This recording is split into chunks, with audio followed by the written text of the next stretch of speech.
5 jóvenes entraron en el lugar más árido del planeta y jamás regresaron. Lo que un satélite captó 15 años después cambiaría para siempre lo que creíamos saber. Suscríbete y activa la campanita para descubrir este y otros misterios reales, y cuéntame en los comentarios desde qué ciudad me ves. El 18 de agosto de 1996, 5 estudiantes universitarios se internaron en el desierto más seco del mundo. Lo hicieron con mochilas llenas de provisiones, mapas meticulosamente doblados y una confianza que parecía inquebrantable. 3 días después, debían regresar. Nunca lo hicieron. Durante 15 años, las familias de aquellos jóvenes vivieron atrapadas entre la esperanza y el miedo, preguntándose si algún día volverían a saber algo. Y fue solo gracias a una fotografía tomada desde cientos de kilómetros sobre la Tierra que el misterio comenzó a revelar su verdadero rostro, un rostro que nadie esperaba ver. Pero para comprender cómo llegaron a ese punto, debemos retroceder a la primavera chilena de 1996, cuando todo parecía una aventura más. En Santiago, la ciudad latía con una energía particular. Las calles rebosaban de estudiantes, músicos callejeros y un aire de modernización que invitaba a soñar. Entre la multitud, Alejandra Valdés, de 23 años, destacaba con su andar decidido. Estudiante de geología, alta, de cabello castaño y mirada curiosa, veía en cada roca una historia y en cada viaje una oportunidad. Aquella pasión la había llevado a liderar más de una expedición académica. Ese mismo año había entablado una amistad inesperada con Clara Robles, una estudiante de arqueología española de 22 años que había llegado desde Sevilla. Clara, menuda y de cabello oscuro, hablaba con un acento que sus nuevos amigos encontraban encantador. Su interés por las culturas precolombinas la mantenía explorando archivos, museos y cualquier rincón del norte chileno con vestigios de pasado. A este dúo se sumaban 3 compañeros más: Tomás Herrera, ingeniero civil en formación y experto en logística; Javier Medina, estudiante de biología fascinado por la vida que se abría paso en ambientes extremos; y Lucía Vargas, futura geógrafa que preparaba una tesis sobre cómo el ser humano sobrevive en climas hostiles. El plan nació una tarde lluviosa en la biblioteca universitaria. Entre pilas de libros y tazas de café, Alejandra desplegó un mapa topográfico y señaló un punto perdido al sureste de Antofagasta. «Aquí hay formaciones de sal que no están en ningún registro académico», dijo. Clara observó la zona con atención. Cerca había asentamientos arqueológicos de gran valor para su investigación. Poco a poco, cada uno encontró su motivo para sumarse al viaje. Durante semanas, organizaron cada detalle: rutas, permisos, equipo y hasta planes de contingencia. Tomás, con su experiencia heredada de una familia minera, se encargaría de conducir una camioneta robusta que alquilarían para el trayecto. Llevarían agua para más de una semana, provisiones no perecederas, herramientas, un radio de comunicación y carpas resistentes a la dureza del clima. El 16 de agosto, partieron desde Santiago rumbo a Antofagasta. Testigos recordaron haberlos visto en paradas intermedias, en un restaurante de carretera, en una gasolinera, siempre revisando mapas y hablando del desierto con entusiasmo. Llegaron a la ciudad costera al anochecer y se hospedaron en un hotel céntrico. Esa misma noche, revisaron por última vez la ruta que los llevaría hacia su primer campamento, a casi 50 kilómetros de la carretera principal, siguiendo un antiguo camino minero. El sábado, 17 de agosto, tras un desayuno temprano, llenaron el tanque de combustible, compraron bidones adicionales de agua y partieron hacia el interior. A las 8:15 de la mañana, tomaron la ruta secundaria que se internaba en el corazón del Atacama. Esa fue la última vez que alguien los vio. De acuerdo con el itinerario, debían regresar el martes 20. Sin embargo, cuando no llegaron, las familias pensaron al principio que tal vez habían extendido su estadía para aprovechar más tiempo en el campo. Pero el miércoles 21, la preocupación se volvió alarma. Alejandra no se presentó a una reunión académica clave. Las llamadas al hotel confirmaron que el grupo había salido puntualmente el sábado y nunca había regresado. El 22 de agosto se presentó la denuncia oficial. En cuestión de horas, vehículos policiales y un helicóptero de la Fuerza Aérea sobrevolaban la ruta prevista. Hallaron huellas de neumáticos en algunos tramos, pero se perdían abruptamente en zonas rocosas donde el viento y la arena borran cualquier rastro en cuestión de horas. No había señales de campamentos, de pertenencias, ni del vehículo. Las siguientes semanas fueron un laberinto de teorías y falsas pistas. Algunos creían que una avería mecánica en un punto sin comunicación había sellado su destino. Otros pensaban que habían cambiado de ruta por algún hallazgo inesperado. Sin embargo, Ninguno de esos escenarios explicaba por qué, con tanta experiencia y preparación, no dejaron rastro alguno. En septiembre, un piloto de avión comercial reportó destellos metálicos en una zona remota, pero las expediciones terrestres no encontraron nada. Con la llegada de diciembre, las autoridades suspendieron la búsqueda. Oficialmente, eran 5 jóvenes desaparecidos en el desierto más implacable del mundo. Para las familias, sin embargo, la historia apenas comenzaba. La madre de Alejandra convirtió su hogar en un centro informal de reunión para otros padres que compartían la misma pesadilla: no poder enterrar a sus hijos porque no había un cuerpo, solo silencio. Los padres de Clara, desde España, vendieron su negocio para financiar viajes y búsquedas personales en Chile. Tomás, Javier y Lucía quedaron como nombres grabados en becas y proyectos que sus familias impulsaron para mantener viva su memoria. 15 años pasarían antes de que un ojo en el cielo, una simple fotografía satelital, ofreciera la primera pista real. Una imagen que revelaría que lo ocurrido en aquel agosto de 1996 no fue un simple accidente, sino algo mucho más perturbador. Y lo que esa imagen mostraba es algo que jamás olvidarás. Durante los primeros 5 años posteriores a la desaparición de los jóvenes, se reportaron más de 20 avistamientos en distintas regiones de Chile y países vecinos. Estos reportes generaban, en primera instancia, un renovado ánimo de esperanza para las familias afectadas, quienes veían la posibilidad de hallar algún indicio sobre el paradero de sus hijos. Sin embargo, cada vez que las autoridades realizaban las investigaciones correspondientes, se comprobaba que se trataba de casos de identidad errónea o confusión con otros individuos. Esto desataba una frustración creciente en las familias y la comunidad. En 2001, un hallazgo inesperado volvió a poner el caso en la opinión pública. Un grupo de mineros ilegales que trabajaban en una quebrada cercana a la localidad de Taltá encontró restos óseos humanos.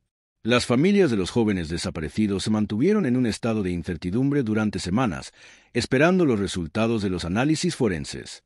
Los exámenes concluyeron que los huesos pertenecían a un minero desaparecido en la década de 1970, descartando que fueran de alguno de los estudiantes. A pesar de ello, el caso volvió a recibir atención mediática periódica, alimentando la memoria colectiva sobre la tragedia. En 2003, el programa de televisión Misterios sin resolver dedicó un episodio completo a la desaparición de los jóvenes. La producción incluyó entrevistas con familiares y una reconstrucción detallada de los últimos días conocidos del grupo. Este programa aportó nuevas pistas, aunque ninguna condujo a información determinante o resolutiva. En ese contexto, surgieron diversas hipótesis para explicar lo ocurrido. Una de las teorías más difundidas, especialmente en medios sensacionalistas, fue que los jóvenes habrían sido víctimas de traficantes de drogas que utilizaban el desierto como ruta hacia Bolivia. Sin embargo, esta hipótesis fue reiteradamente desmentida por la policía, que señalaba la ausencia total de evidencia de actividad criminal en la zona durante ese periodo. Otra teoría recurrente sostenía que los jóvenes podrían haber sido víctimas de contrabandistas o haberse visto involucrados accidentalmente en actividades ilegales, por lo que habrían sido eliminados para evitar que revelaran información comprometida. No obstante, las investigaciones no encontraron ningún indicio de que el grupo hubiera tenido contacto con personas externas a su expedición científica ni que se hubieran desviado de su ruta original para participar en actividades ilícitas. Por tanto, esta hipótesis tampoco contaba con respaldo objetivo.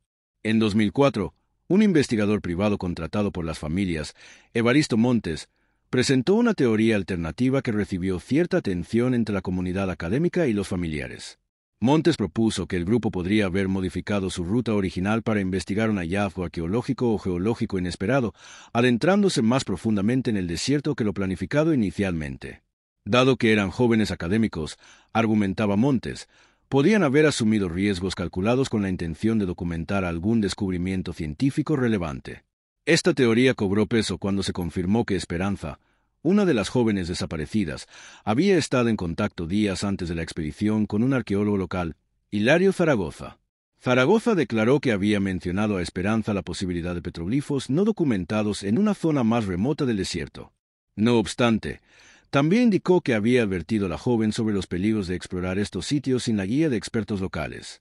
De este modo, se planteaba la posibilidad de que los jóvenes hubieran decidido internarse en un territorio poco explorado para investigar, sin la preparación ni los recursos necesarios para afrontar las dificultades del entorno. Los años transcurrieron y el caso fue perdiendo presencia en la atención pública y mediática. Sin embargo, las familias continuaron realizando búsquedas privadas, pese a la limitación de recursos y la creciente frustración. En 2008, 12 años después de la desaparición, las autoridades chilenas emitieron una declaración oficial de muerte para los 5 jóvenes, permitiendo que los familiares obtuvieran los certificados de defunción y pudieran iniciar los procesos legales necesarios para cerrar trámites pendientes. Esta resolución legal, sin embargo, no alivió el dolor ni las dudas de los familiares. Teresa Palacios, madre de una de las jóvenes, declaró en ese momento: «Un papel no cambia nada. Seguiré buscando a mi hija hasta el día que muera. Necesito saber qué pasó». El avance tecnológico a partir de 2009 ofreció una nueva esperanza. Google Earth había mejorado sustancialmente la resolución de sus imágenes satelitales del desierto de Atacama, lo que permitió a algunas familias comenzar una búsqueda meticulosa y sistemática desde sus hogares. Teresa Palacios, en particular, dedicaba varias horas cada noche a navegar imágenes satelitales, ampliando cada píxel y explorando áreas extensas con la esperanza de detectar algún signo del vehículo desaparecido o del campamento original. Ella misma reconoció más tarde que la búsqueda era similar a buscar una aguja en un pajar, pero era el único recurso disponible para mantener viva la posibilidad de encontrar respuestas. Nadie entre las familias sospechaba que esa búsqueda obsesiva estaba a punto de dar frutos de manera inesperada. El 23 de marzo de 2011, 15 años y 7 meses después de la desaparición, Cristina Montes, periodista de investigación especializada en tecnología del diario Mercurio, preparaba un artículo sobre casos antiguos de personas desaparecidas en Chile, coincidiendo con aniversarios de grandes terremotos. Su objetivo era analizar cómo los desastres naturales habían afectado la localización de personas desaparecidas y si casos archivados podían beneficiarse de tecnologías recientes. Cristina había contactado una semana antes a Teresa Palacios para solicitarle una entrevista. Durante la conversación telefónica, Teresa le contó sobre su rutina nocturna revisando imágenes satelitales de Google Earth. «Sé que suena desesperado», admitió Teresa, «pero es lo único que me queda por hacer. He revisado cientos de kilómetros cuadrados, píxel por píxel». Fascinada por este método, Cristina decidió incluir en su reportaje un segmento sobre cómo las familias habían adoptado nuevas tecnologías para continuar las búsquedas por cuenta propia. El 22 de marzo, un día antes de su hallazgo, Cristina visitó la casa de Teresa en Providencia para documentar el proceso. Teresa le mostró un sistema de carpetas organizadas por coordenadas, donde guardaba capturas de pantalla de cada área examinada. Era un trabajo sistemático y exhaustivo, digno del más riguroso investigador. Tras 2 horas observando imágenes satelitales, Cristina regresó a su departamento en Las Condes con las coordenadas aproximadas de la zona de desaparición. Con acceso a software avanzado para análisis de imágenes, Cristina emprendió un estudio más profundo. Examinó un área de 200 kilómetros cuadrados alrededor del campamento planificado, superponiendo fotografías satelitales de diferentes años para detectar cualquier cambio en el terreno. A las 2:47 de la madrugada del 23 de marzo, mientras ampliaba una zona rocosa situada a unos 73 kilómetros al sureste de Antofagasta, observó algo que llamó su atención. Una anomalía sutil pero definida. En imágenes de octubre de 2010, apareció una línea recta demasiado perfecta para ser natural, junto a una sombra que no coincidía con el entorno rocoso. Cristina inicialmente consideró que podía tratarse de un error de procesamiento, pero al comparar con fotografías anteriores, notó que la anomalía no existía antes de 2008. Algo había cambiado en ese lugar entre 2009 y 2010. Al ampliar al máximo la imagen, pudo distinguir la forma de un vehículo rectangular, parcialmente cubierto por arena y rocas. La sombra identificada correspondía al reflejo metálico de ese objeto. A las 3:15 de la madrugada, Cristina llamó a Teresa. «Necesito que vengas ahora mismo. Creo que encontré algo». Teresa llegó acompañada de su esposo, Alberto, a las 4:30. Frente a la pantalla, el silencio se prolongó durante casi un minuto antes de que Alberto susurrara. «Es un vehículo». Las coordenadas exactas indicaban una ubicación remota, a unos 26 kilómetros al sureste del campamento original, en un terreno donde no existen caminos conocidos y que sería casi imposible recorrer accidentalmente. Cristina extendió sobre la mesa mapas topográficos que mostraban el difícil acceso a ese punto desde la ruta principal. «Para llegar aquí tendrían que haber cruzado un terreno extremadamente hostil», explicó. «No es un lugar donde alguien termine por error». Teresa observaba las imágenes con la mirada fija, imaginando este momento durante más de 15 años. Al preguntar sobre la fecha de la fotografía, Cristina confirmó que era de octubre de 2010. Además, mostró imágenes de la misma zona de 2008 y 2009 en las que el vehículo no aparecía. Esta información era clave, pues sugería que el vehículo había permanecido oculto durante más de 12 años, para hacerse visible solo tras algún cambio ambiental reciente. Alberto, con experiencia en ingeniería, especuló que podría ser que las lluvias inusuales de 2010 hayan removido sedimentos que cubrían el vehículo. Así, sin anticiparlo, una nueva etapa en la búsqueda de los jóvenes desaparecidos estaba comenzando. La combinación entre el trabajo incansable de las familias y los avances tecnológicos permitía abrir una puerta hacia la verdad que parecía perdida para siempre. El desierto de Atacama tuvo precipitaciones anómalas ese año. Podría haber causado erosión suficiente para exponer parcialmente algo que había estado enterrado. A las 6 de la mañana, Cristina contactó al capitán Rogelio Serrano, quien había dirigido las búsquedas originales en 1996 y ahora trabajaba en la Central de Investigaciones de Antofagasta. Serrano, que había mantenido el caso abierto en sus archivos personales durante 15 años, accedió a revisar las imágenes satelitales. Cuando vi las coordenadas, inmediatamente supe que era significativo. Recordaría Serrano después. Esa zona nunca había sido buscada sistemáticamente porque estaba demasiado lejos de la ruta planeada de los estudiantes. Parecía imposible que hubieran llegado allí por accidente. El protocolo policial requería verificación terrestre antes de involucrar a las familias en lo que podría resultar ser otra falsa alarma.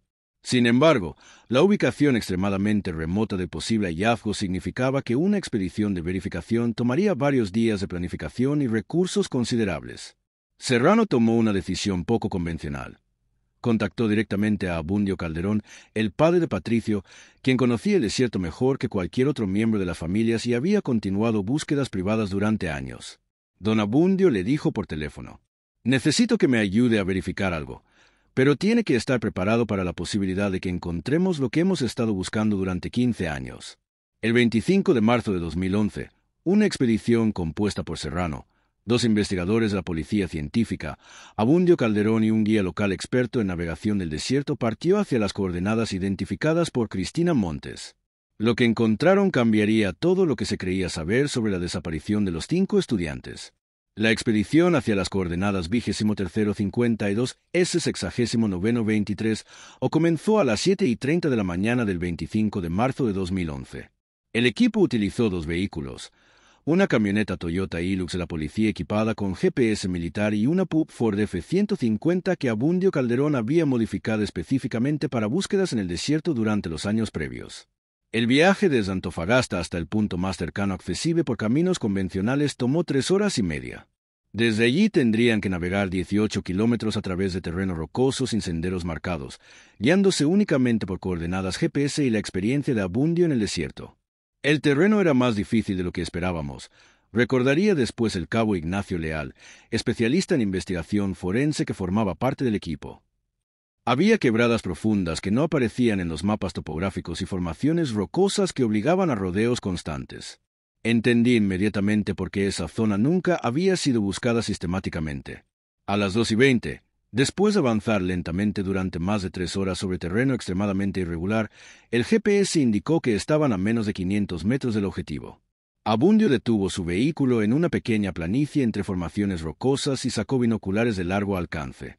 «Allí», dijo después de escudriñar el paisaje durante varios minutos, señalando hacia una zona donde enormes rocas volcánicas creaban sombras profundas. «Hay algo metálico reflejando la luz solar, algo que definitivamente no pertenece a este lugar». El capitán Serrano estableció el protocolo de acercamiento. Como posible escena del crimen, el área debía ser documentada fotográficamente antes de cualquier alteración. Además, era necesario considerar la posibilidad de que hubiera restos humanos en el sitio. A las 2:45, el equipo llegó a pie hasta el objeto identificado en las imágenes satelitales. Lo que encontraron confirmó sus sospechas más profundas y planteó nuevas preguntas inquietantes. Parcialmente enterrado bajo rocas y sedimentos, con solo el techo y parte del parabrisas visibles, estaba un Toyota Land Cruiser blanco. La patente trasera, aunque corroída por 15 años de exposición a la sal y los elementos de desierto, aún era legible. CG 4829. Fue el momento más extraño de mi carrera, describiría Serrano después. Habíamos estado buscando este vehículo durante 15 años y aquí estaba, en un lugar donde según toda lógica no debería haber estado nunca. Abundio Calderón se acercó al vehículo con las manos temblorosas. A través del parabrisas parcialmente visible podía distinguir formas en el interior, pero los cristales estaban demasiado empañados y sucios para determinar qué eran exactamente. La primera pregunta que surgió era cómo había llegado el vehículo a esa ubicación. El terreno que habían atravesado para llegar allí era extremadamente difícil, incluso con vehículos modernos y GPS. En 1996, con la tecnología disponible entonces, habría sido casi imposible navegar hasta ese punto sin un conocimiento extraordinario del desierto. Mi hijo conocía bien el desierto, murmuró Abundio, pero no tanto como para llegar aquí. Esto está demasiado lejos de cualquier lugar que él conociera. El cabo Leal comenzó a documentar fotográficamente la escena desde múltiples ángulos. Lo que más le llamó la atención era la posición del vehículo. Estaba sentado en una depresión natural entre rocas, como si hubiera sido colocado allí deliberadamente para quedar oculto. No parecía un accidente, observó. Un vehículo que se queda varado por problemas mecánicos normalmente se detiene en el lugar donde ocurre la falla. Este Toyota estaba posicionado de manera que quedaría invisible desde cualquier ruta de acceso normal. Serrano estableció un perímetro de 50 metros alrededor del vehículo y contactó por radio a Antofagasta para solicitar un equipo forense completo y un helicóptero para transportar equipamiento especializado.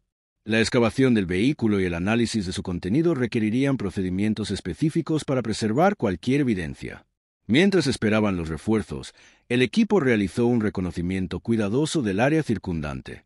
A aproximadamente 30 metros del vehículo, el sargento Tomás Valle encontró algo que añadió otra capa de misterio al caso: los restos de una fogata que claramente había sido utilizada durante varios días. Había cenizas, restos de madera quemada y lo que parecían ser envases de alimentos, informó Valle.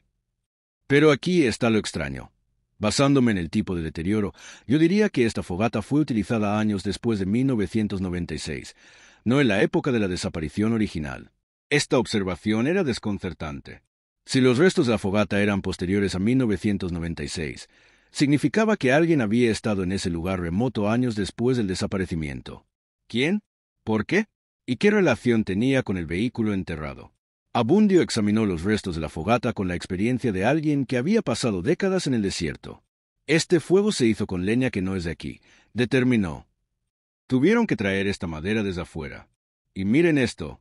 Señaló hacia marcas en la arena endurecida. Huella de botas, no de zapatos. Alguien estuvo aquí preparado para trabajo pesado. A las 5:30 llegó el helicóptero con el equipo forense especializado de Santiago. Entre los especialistas estaba la doctora Violeta Sandoval, antropóloga forense con experiencia en casos de personas desaparecidas, y el técnico Fabricio Ponce, experto en excavación de vehículos en ambientes extremos. La doctora Sandoval estableció inmediatamente protocolos estrictos para la excavación. Tenemos que asumir que hay restos humanos en el vehículo, explicó al equipo. Cada paso debe ser documentado fotográficamente y cada objeto debe ser catalogado según su posición exacta. El proceso de excavación comenzó a las 18, aprovechando las últimas horas de luz solar. Utilizando herramientas manuales para evitar daños, el equipo comenzó a remover cuidadosamente las rocas y sedimentos que cubrían el vehículo. Lo que encontraron durante las primeras horas de excavación planteó más preguntas de las que respondió. El vehículo estaba en condiciones notablemente buenas para haber estado enterrado durante 15 años. La pintura blanca, aunque descolorida, no mostraba la corrosión extrema que se esperaría después de una década y media de exposición a las sales del desierto de Atacama. Es como si hubiera estado protegido, observó Fabricio Ponce, o como si no hubiera estado aquí tanto tiempo como pensamos. A las 7:45, con luz artificial proporcionada por generadores portátiles, el equipo logró despejar suficientemente la puerta del conductor para intentar abrirla. La puerta se abrió con un chirrido metálico, liberando un olor estancado que hizo retroceder inmediatamente a los investigadores. Dentro del vehículo, la doctora Sandoval pudo confirmar la presencia de restos humanos. Sin embargo, lo que vio la dejó completamente desconcertada. Hay 3 conjuntos de restos, informó después de una inspección preliminar con linterna. Pero deberían ser 5. Y la disposición de los restos no es consistente con una muerte por deshidratación o exposición. Esta revelación cambió completamente la naturaleza de la investigación. No solo habían encontrado a algunos de los estudiantes desaparecidos, sino que había evidencia clara de que la causa de su muerte no había sido lo que se suponía durante 15 años.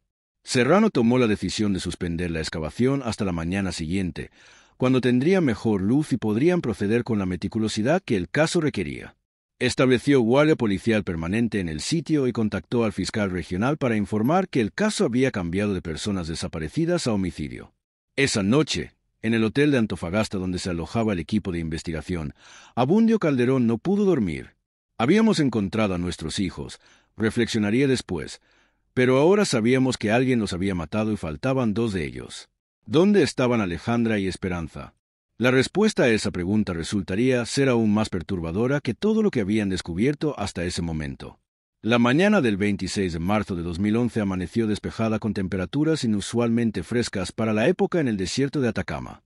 A las 7 de la mañana, el equipo forense reanudó la excavación del Toyota Land Cruiser con renovada determinación, pero también con la sobria conciencia de que estaban investigando un homicidio múltiple. La doctora Violeta Sandoval trabajó durante 3 horas documentando meticulosamente la posición de los restos encontrados el día anterior. Sus conclusiones preliminares fueron inquietantes. Los 3 conjuntos de restos correspondían a Patricio Calderón, Mauricio Esquivel y Leticia Cordero. Todos mostraban signos de trauma craneal contuso, inconsistente con muerte por causas naturales. Estas personas fueron asesinadas, declaró Sandoval al capitán Serrano. Los patrones de fractura en los cráneos indican que fueron golpeados con objetos pesados, probablemente rocas. Y algo más, basándome en el estado de descomposición, diría que estos cuerpos no han estado aquí desde hace 15 años.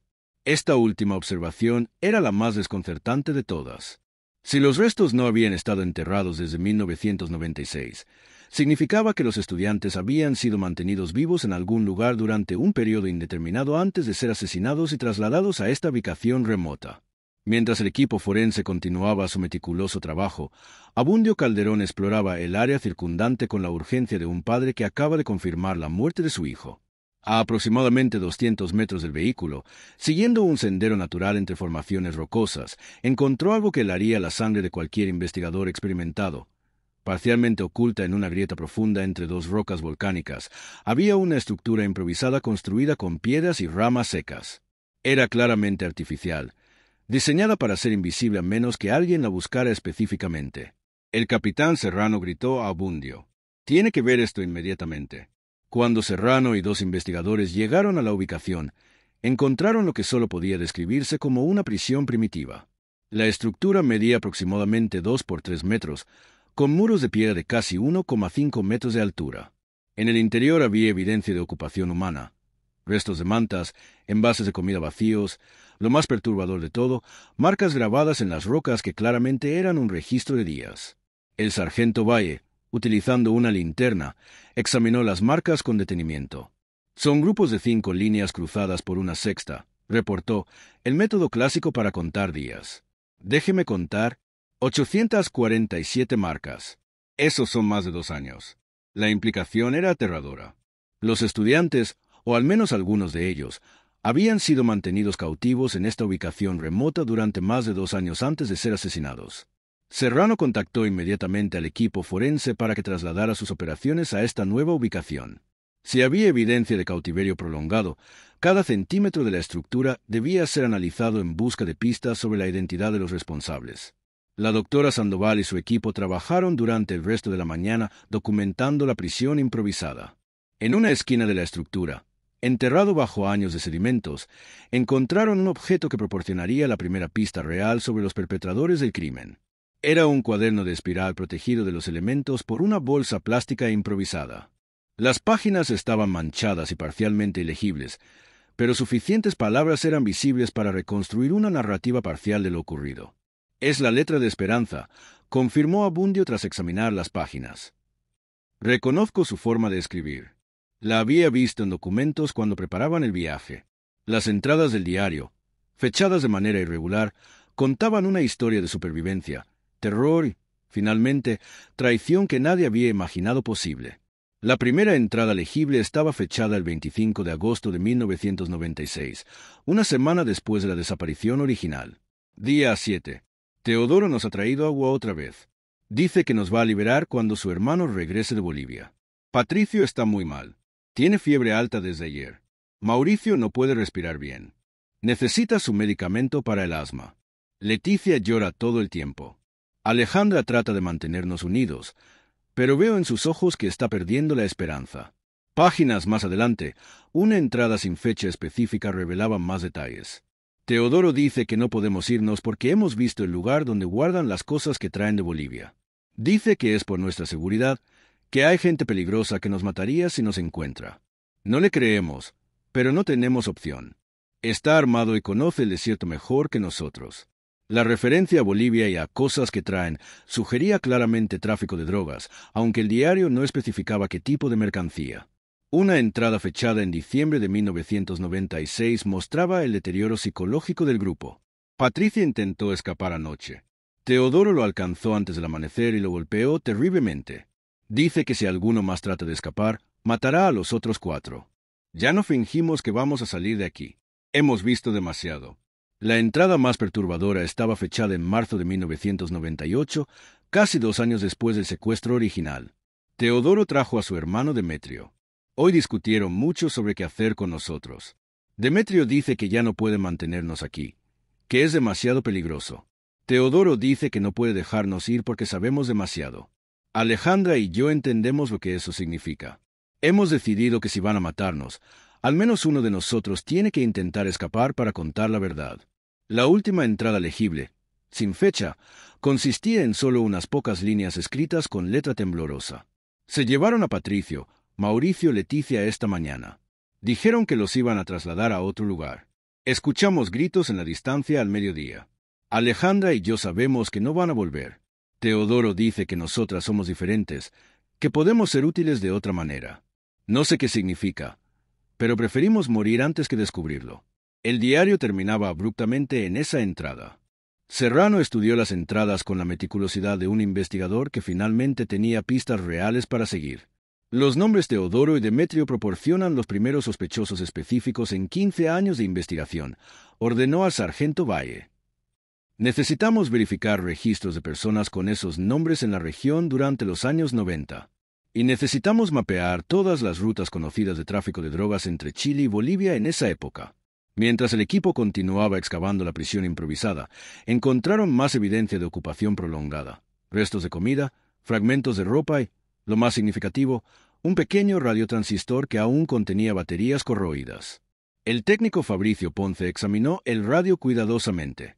Es un modelo que se vendía en los años 90, determinó, pero estas baterías son más recientes, probablemente de 2008 o 2009. Alguien ha estado utilizando este lugar mucho después de la desaparición original, concluyó Serrano. Esta evidencia sugería que la ubicación había sido utilizada por traficantes durante años, posiblemente como punto de almacenamiento o escondite temporal. Los estudiantes universitarios habían tenido la desgracia de tropezar con esta operación criminal en el momento equivocado. A las 3:30, el sargento Valle regresó de Antofagasta con información sobre los nombres encontrados en el diario. Sus hallazgos proporcionaban el primer avance real en la identificación de los responsables. Encontré registros de 2 hermanos, Teodoro y Demetrio Acosta, que fueron arrestados en Iquique en 1999 por tráfico de cocaína, informó. Según los archivos policiales, operaban una ruta entre Bolivia y puertos chilenos utilizando el desierto de Atacama como punto de tránsito. Los registros muestran que Teodoro Acosta, de 34 años en 1996, había sido arrestado múltiples veces por delitos menores relacionados con drogas durante los años 80 y principios de los 90. Su hermano Demetrio, 2 años menor, tenía un historial similar. Ambos crecieron en la región y conocían el desierto íntimamente. Aquí está lo importante, continuó Valle. Teodoro Acosta fue liberado de prisión en 2008 por buen comportamiento. Demetrio murió en la cárcel en 2003, apuñalado durante una pelea entre reclusos. Esto explica por qué alguien había estado utilizando el sitio hasta años recientes. Teodoro había regresado a su antigua base de operaciones después de cumplir su condena. Serrano tomó la decisión de expandir la búsqueda en el área circundante. Si Alejandra y Esperanza lograron escapar o fueron trasladadas a otro lugar, podría haber evidencia adicional en un radio más amplio alrededor de la prisión improvisada. A las 4:45, utilizando detectores de metales proporcionados por el equipo forense, los investigadores encontraron algo enterrado 50 metros al norte de la estructura principal. Era una pequeña caja metálica del tipo utilizado para municiones, enterrada a menos de 1 metro de profundidad. Dentro de la caja, protegidos por bolsas plásticas, había documentos que proporcionarían la respuesta final a lo ocurrido con Alejandra y Esperanza. La caja metálica contenía fotografías Polaroid, documentos escritos a mano y lo más impactante de todo, los documentos de... Las fotografías encontradas eran desgarradoras y reveladoras. Mostraban a los 5 estudiantes en diferentes momentos de su cautiverio, pruebas innegables de que habían sobrevivido mucho más tiempo del que cualquiera había imaginado desde su desaparición en 1996. La evidencia física y visual rompía el silencio que había acompañado a sus familias durante años, pero el descubrimiento más impactante fue sin duda la carta escrita en letra pequeña y meticulosa, firmada por Alejandra Palacios y fechada en abril de 1999. En ella, Alejandra relataba con voz desgarrada la cruel realidad que habían vivido. Contaba que ella y sus amigos habían sido secuestrados por Teodoro y Demetrio Acosta, 2 hermanos ligados a una peligrosa operación de tráfico de drogas, tras descubrir accidentalmente su almacén clandestino en el desierto de Atacama. Patricio, Mauricio y Leticia fueron asesinados en marzo de 1998, mientras que Alejandra y Esperanza lograron sobrevivir gracias a que convencieron a Teodoro de que podían ser útiles para sus operaciones, aunque sabían que su destino también estaba condenado. La carta, acompañada por un mapa dibujado a mano que señalaba varios escondites y un vehículo enterrado para ocultarlo de la policía, fue leída en voz alta por el capitán Serrano al equipo investigador. El silencio se rompió solo por las emociones contenidas de Abundio Calderón, el padre de Patricio, quien finalmente tenía respuestas que había esperado por años. La doctora Sandoval reflexionó en voz baja. Esto significa que Esperanza podría estar viva. La esperanza de encontrar a una testigo viva renovó la urgencia del caso. Inmediatamente, las autoridades revisaron registros migratorios para detectar cualquier intento de salida de Chile que coincidiera con el nombre de Esperanza o variaciones similares. Paralelamente, el equipo forense continuó las excavaciones, encontrando a solo 30 metros de la caja metálica una tumba poco profunda con restos que se confirmaron pertenecían a Alejandra Palacios. El análisis preliminar indicó que Alejandra murió meses después de escribir la carta, probablemente a principios del 2000, de causas naturales tras años de condiciones extremas. El misterio sobre Esperanza parecía no tener respuestas en Chile. No había registro de salida bajo su nombre real en 1999. Sin embargo, surgió un dato inesperado. Una mujer identificada como Carmen Sevilla había sido encontrada deshidratada y desorientada en noviembre de 1999 a 80 kilómetros al sur de Antofagasta. Sufría amnesia severa y fue trasladada a un hospital psiquiátrico en Santiago, permaneciendo allí hasta 2001 sin revelar su identidad. Los investigadores rastrearon a esta mujer hasta Canadá, donde había solicitado asilo político bajo el nombre de Carmen Sevilla, alegando ser refugiada colombiana. En 2011, tras una intensa investigación conjunta entre autoridades chilenas y canadienses, lograron localizarla en Vancouver y confrontarla con pruebas irrefutables. Finalmente, Esperanza confesó su verdadera identidad. Ella explicó que el trauma sufrido tras años de cautiverio, el miedo a ser perseguida por los Acosta y la amenaza constante que la mantenía en silencio, la obligaron a ocultar su identidad. Teodoro la había amenazado, diciéndole que tenía contactos en la policía y el gobierno y que no dudaría en matarla si hablaba. El miedo y la amnesia fueron su refugio para sobrevivir. El testimonio de Esperanza permitió reconstruir la historia completa. La captura accidental tras descubrir la operación de drogas, el cruel cautiverio, el asesinato de sus compañeros y el trabajo forzado que los mantenía con vida. Su escape solo fue posible gracias a una tormenta de arena severa, y la lucha por sobrevivir en el desierto hasta ser encontrada fue épica. El caso se cerró oficialmente en abril de 2011, casi 15 años después. Los hermanos Acosta murieron en prisión en 2003, y aunque no enfrentaron juicio por los asesinatos, la justicia moral se impuso con la verdad. Las familias pudieron finalmente dar sepultura digna a Patricio, Mauricio, Leticia y Alejandra, mientras Esperanza volvía a reunirse con sus padres en España después de 15 años de separación. Este caso trágico es un recordatorio poderoso.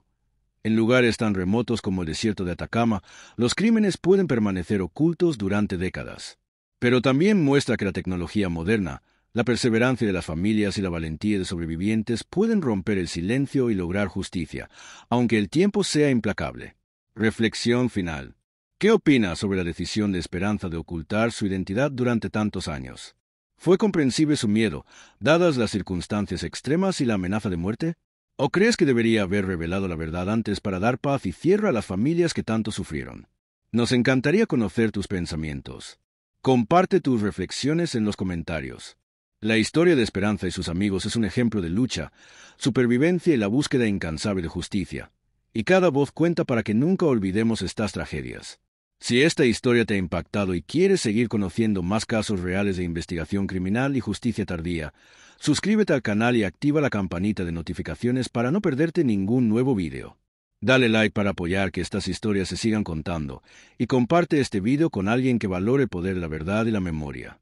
Recuerda, detrás de cada caso hay personas reales y familias que merecen respuestas, no importa cuánto tiempo tome encontrarlas. Juntos, podemos mantener viva su memoria y apoyar la justicia.